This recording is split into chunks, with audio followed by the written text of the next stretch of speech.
निर्गमन अध्याय 37 वाचा का संदूक बनाया जाना। फिर बसलेल ने बबूल की लकड़ी का संदूक बनाया।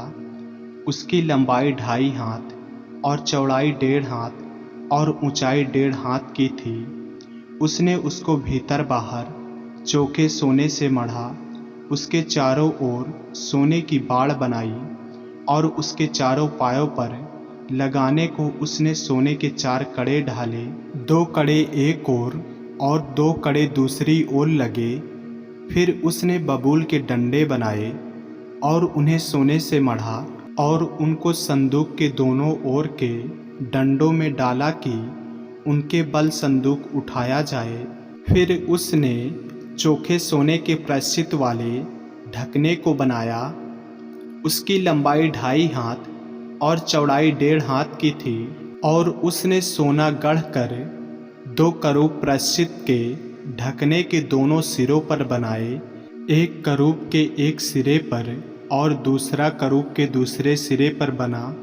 उसने उसको प्रायश्चित के ढकने के साथ एक ही टुकड़े के दोनों सिरों पर बनाया और करूबों के पंख ऊपर से फैले हुए बने और उन पंखों से प्रायश्चित का ढकना ढपा हुआ बना और उनके मुख आमने सामने और प्रायश्चित के ढकने की ओर किए हुए बने।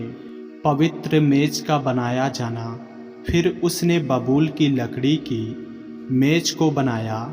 उसकी लंबाई 2 हाथ, चौड़ाई 1 हाथ और ऊंचाई 1.5 हाथ की थी और उसने उसको चोखे सोने से मढ़ा और उसमें चारों ओर सोने की एक बाड़ बनाई और उसने उसके लिए 4 अंगुल चौड़ी एक पटरी और इस पटरी के लिए चारों ओर सोने की एक बाड़ बनाई।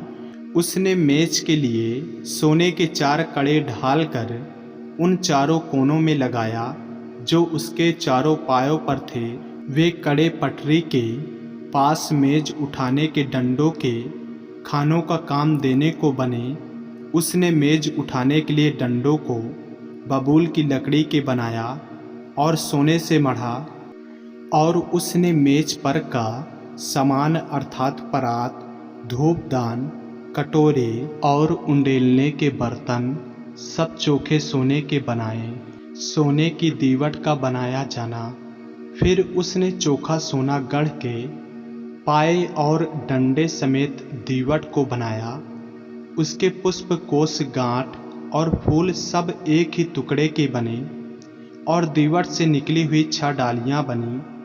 3 डालियां उसके एक ओर से और 3 डालियां उसके दूसरी ओर से निकली हुई बनी। एक एक डाली में बादाम के फूल के सरीखे 3-3 पुष्प कोष, एक एक गांठ और एक एक फूल बना। दीवट से निकली हुई उन 6 डालियों का यही आकार हुआ और दीवट की डंडी में बादाम के फूल के समान अपनी अपनी गांठ और फूल समेत 4 पुष्प कोष बने और दीवट से निकली हुई 6 डालियों में से 2-2 डालियों के नीचे एक एक गांठ दीवट के साथ एक ही टुकड़े की बनी। गांठें और डालियां सब दीवट के साथ एक ही टुकड़े की बनी।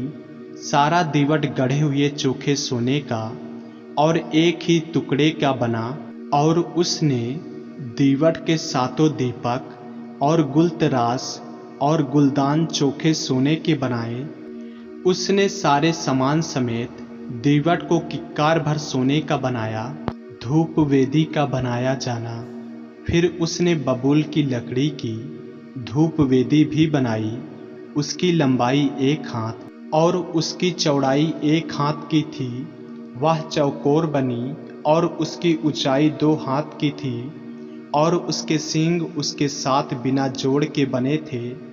ऊपर वाले पल्लों और चारों ओर के बाजुओं और सींगों समेत उसने उस वेदी को चोखे सोने से मढ़ा और उसके चारों ओर सोने की एक बाड़ बनाई और उस बाड़ के नीचे उसके दोनों पल्लों पर उसने सोने के 2 कड़े बनाए जो उसके उठाने के डंडों के खानों का काम दें और डंडों को उसने बबूल की लकड़ी का बनाया और सोने से मढ़ा धूप और अभिषेक के तेल का बनाया जाना। उसने अभिषेक का पवित्र तेल और सुगंध राव का धूप गंधी की रीति के अनुसार बनाया। आमीन। ऐसे ही वचनों को सुनने के लिए हमारे चैनल को सब्सक्राइब करें और बेल आइकन के बटन को दबाएं।